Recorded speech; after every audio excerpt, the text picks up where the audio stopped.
Good morning. Today is Wednesday, May the 10th. The time right now is 9 minutes to noon. Now let's do a little bit of recap and what's going to be market looking at tonight. Okay, today we have the release of the CPI numbers. Of course, the market will be watching these numbers like a hawk. And over the last 48 hours, meaning to say Monday and Tuesday, the market basically was in consolidation mode. There was hardly any follow-through buying. Even after Friday's non-farm payroll caused the market to rally very aggressively, but there was no follow-through buying over the last 48 hours, and everything depends on tonight, the CPI numbers. Market is expecting the last month number to be somewhere around 5%, and if the market release a number that is better, which is meaning to say lower than this estimate, then the market have the fuel to actually continue its rally to the upside. So the market is just waiting for the release of this number. So I think the momentum and suggest the market is looking for a buy. Okay, so if the market in the Dow Jones, for example, we can see the market has actually rallied from a low of 33,000 all the way to 33,550 thereabout, and is waiting to getting for another burst to the upside, this time taking out the year's high, possibly at 34,342, which is this point over here. Okay, so if the market can somehow pull back a little bit, maybe as a market went into confusion, okay, in the initial minutes of the release of the CPI, market ideally come down to around maybe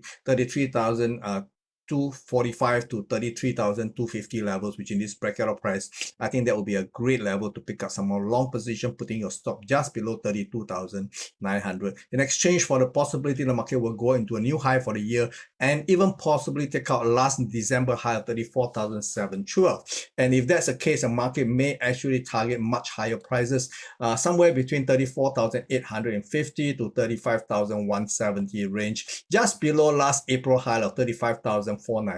So these are all possibilities. Okay. However, if the market collapse below 32,900, then obviously it is setting the stage for a decline, a very deep decline all the way to 31,000. Okay, so this scenario right now is not the preferred count. The preferred count is for another extension of this rally, to finish this rally from 31,429 all the way towards a target of 35,170. That will be the ideal outcome. Okay, just look out for it. Okay. Now, the S&P 500 also have similar structure. After the last Friday rally, all the way to 4,147, the market has stalled. Okay, and if we have a marginal pullback, ideally between 4,100 to 4,086, that will be a fantastic level to pick up small long position, putting the stop below 4,000 in exchange for the possibility of market taking out the year's high, okay, at 4,200. So if this is the case, the market has the potential to rally all the way to challenge last August high, which is 4,325. And if this cannot cap the run, then the market could be looking at a challenge of anywhere between 4,370 to 4,520 levels. So this is the immediate outlook, very, very bullish outlook, despite the less than ideal economic data release, which points to a possible recession in the US economy, possibly in the next quarter. Okay, so do take this into consideration. Okay, now the one that is actually leading the charge higher is this thing called Nasdaq 100, which essentially consists of tech stocks, which has been the darling this year, unlike what happened last year. So on Tuesday, we can see the Nasdaq 100 has a marginal high for the year at 13,302, and there has been very, very little pullback. And if somehow the market can pull back to anywhere to test the 13,000 levels, I think that will be a great level to pick up some more long position, but that possibility is now very, very high. It may just continue to rally higher to test the last August high of 13,720. And again, if this level cannot cap this run, there's a very high likelihood that the market may gun for 14,135 to 14,715 thereabout. So you can see this is my target range. Okay, so let's watch out. Okay, over in Asia, we can see the Hong Kong market has yesterday we can see there was a very sharp drop, a relatively sharp drop after hitting 20,321.7, which is within this bracket of prices which I've highlighted previously at 20,304 to 20,485. And the market turned down from there, and largely is due to the idea that the global recession is very likely just around the corner, and Hong Kong being a very, very open economy is of course vulnerable to such a negative expectation. So we can see on the technical side, the market fails to rally beyond 20,500 is a bad sign. And if the market continue to trade lower and take out the immediate low at 19,500, it will definitely be challenging the year low at 18,829. And if that's the case, the market could be unfolding the larger three-wave pullback all the way possibly challenging the 17,000 levels. So based on what we can see from the technical, it does look like the Hong Kong equity market is not that bright. Okay, over in the Nikkei, we can see Nikkei has also gone up to test the 30,000, which was kept last Tuesday at 29,278.8, not helped by the fact that it was enjoying an intermittent holiday last week. And prices did rebound yesterday, but again it closed on a week, it did not extend higher. So we can say today the market opens with a slightly softer note. Market has been pulling down from there, and we can see this is a bracket of prices which I've highlighted previously to be an area quite vulnerable to selling interest, and that level is 29,100 to 29,500 level. So you can see market is coming down, and if it does continue to pull back down, I will not be surprised. But the bigger concern is that this is just a very simple a smaller degree three-wave rally. Okay, yes, there could be selling pressure from here, but I think the one that we really want to watch is this bigger three-wave. This bigger three-wave extension could actually see prices challenging at some point in the near future, somewhere between the 29,700 to 30,435 level. So this will be the bigger concern. Okay, so we still have some time before the debt ceiling in the US will have to be resolved, because everybody's expecting somewhere in June that the if there's no resolution to the debt ceiling. Yesterday, the President Biden met the leader of the House of Representatives, Kevin McCarthy, and it seems there's nothing coming up from that. There's no press release.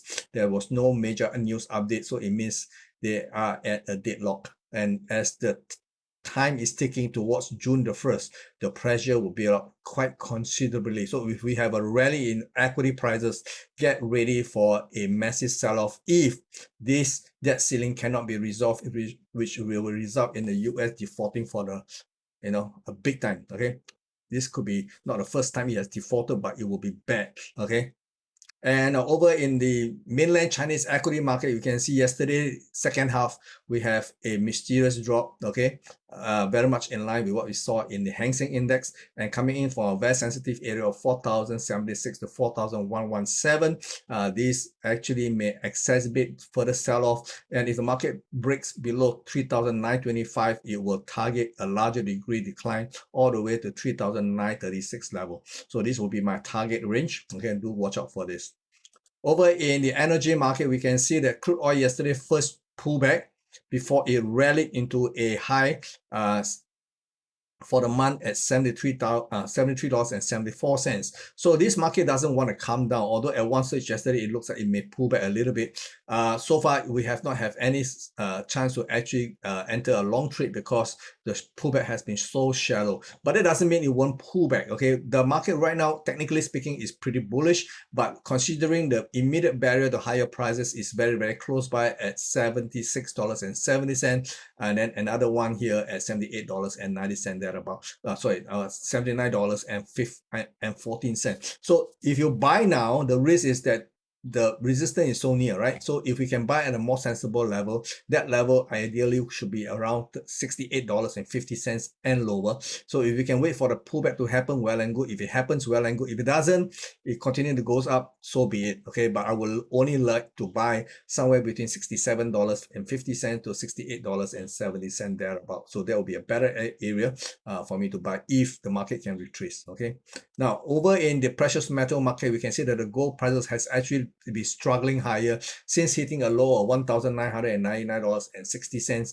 and it has been struggling higher. And we can see as of this morning, the market have a high at $2,038.25 thereabout, and just failing to reach my ideal price of $2,040.50 to $2,050.20. So ideally the market hit this pocket of prices, but If it missed for whatever reason and started to unravel, so be it, okay, because I'm already short gold position, and my immediate target is going to be looking at somewhere between 1943 to 1975 area.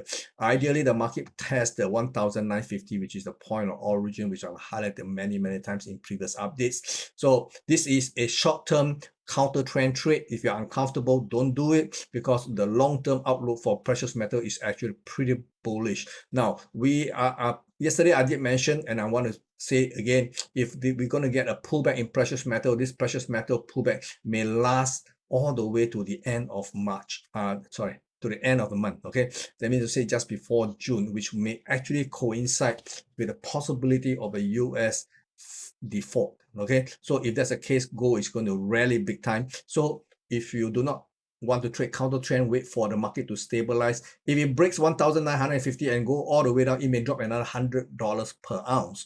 That will be even better. That will put the gold price somewhere in the lower end of $1,800. That will be a much better price to enter along, and let's see what happens. But in the meantime, this is my short-term target, and let's see how it pans out. Over in the silver market, the market is very stable. We only recently have a marginal high on last Friday at $26.14, and since then the market has gone into a very tight consolidation. And if the gold prices continue to edge lower, we can see silver prices being pulled along together with it, and maybe looking at somewhere between $24 to $24.30. Not very deep correction, but if, like I said, if you have a chance to buy silver, I think that will be a better play. Okay, now in the dollar itself, you can see dollar actually have a rebound yesterday, all the way in the dollar index to 101.64, and then now we seems to falter a little bit. So we are seeing a three-way bounce, and the three-way bounce ideally should bring us back to 101.86 or to even 102.11. So that will be the ideal place to actually get go short the dollar index.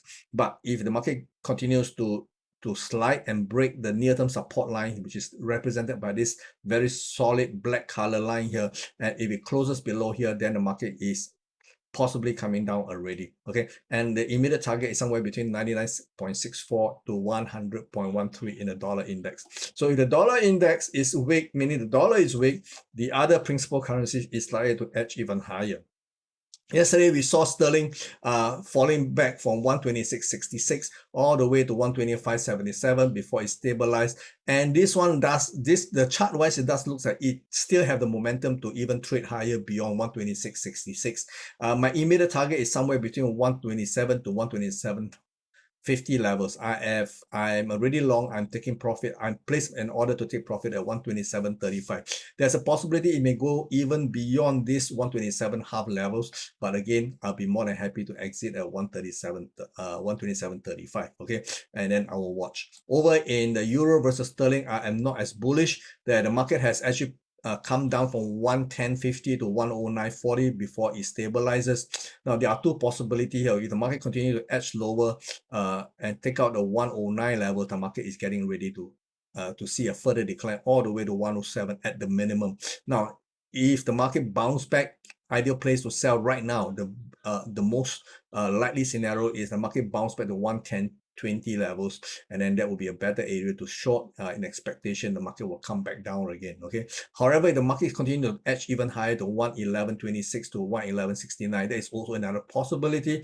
So if that's the case, I will add on to my short in anticipation for an eventual unraveling in the euro versus the dollar.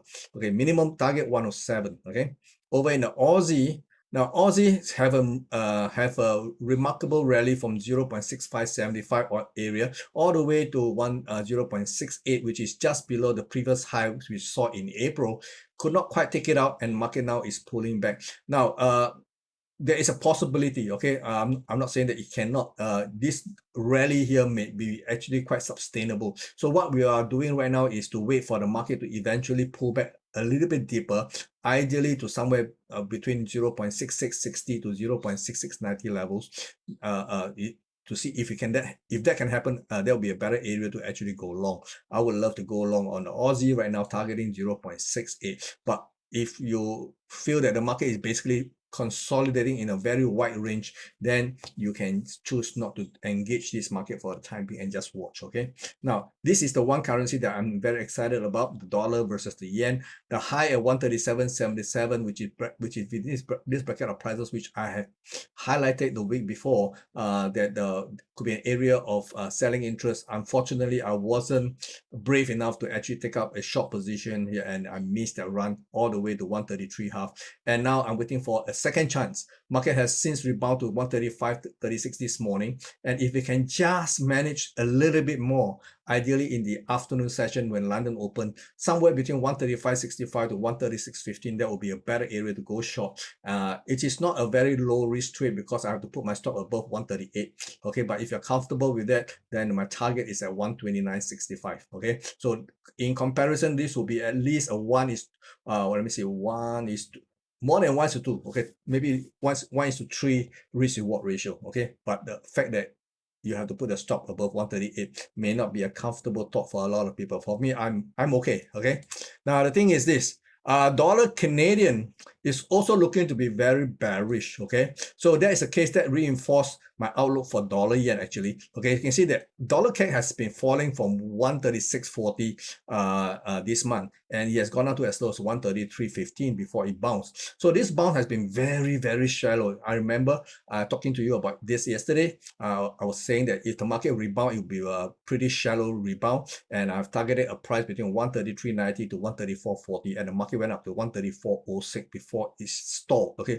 can it go higher? Maybe. Okay, but this is a market increasingly looks like lower to higher to sell. Okay, so if this is the case, I have previously noticed that this 132.75 is a immediate barrier to cross. If the market holds here, then you see the risk reward will not make sense. But if the market can punch below this level and head towards last November low of 132.26, then I think there is a little bit more incentive to go short. Okay, actually my target is around 131. So if you look from this perspective, depending on how high this market rebound, okay, if you can manage to sell as high as you can, okay, during this period of rebound, then if you target 131, it does make sense. Okay, but in the meantime, if you're not comfortable, just watch. Okay, over in Bitcoin, we can see Bitcoin is still in a very wide consolidation range. The bottom is 27,000, the top here is 30,000. So within this 3,000 points range, $3,000 range, the Bitcoin has been gyrating between these two extreme here. But recently we can see prices of Bitcoin went out to test the lower end of 27,000 to as low as 27,290 and stabilize. And instantly this is an area of opportunity. I previously highlighted this area at 27,000 to 27,550 dollars, and the market actually stabilized here, and it looks like it may be building a base here. Okay, anyway, I've already gone long on Bitcoin. My expectation is that it will challenge the $30,000 one more time, and this time there's a very good likelihood that it will break this level to challenge 31,000, maybe even higher. And I'm actually quite a little bit bullish on Bitcoin now. Technically speaking, I think there's a very high likelihood the market may even go up to the upper end of 32,500, possibly even 33,000. Okay, so based on the risk reward comparison here, it is actually a fantastic trade setup. That's for me. Okay, you have to do your own analysis and decide for yourself whether this is a good trade setup. In the meantime, this is all I have for you. Now remember, tonight we had the CPI numbers at 8:30 p.m. Market expected 5%. Okay, watch out, and I'll see you tomorrow. Bye bye.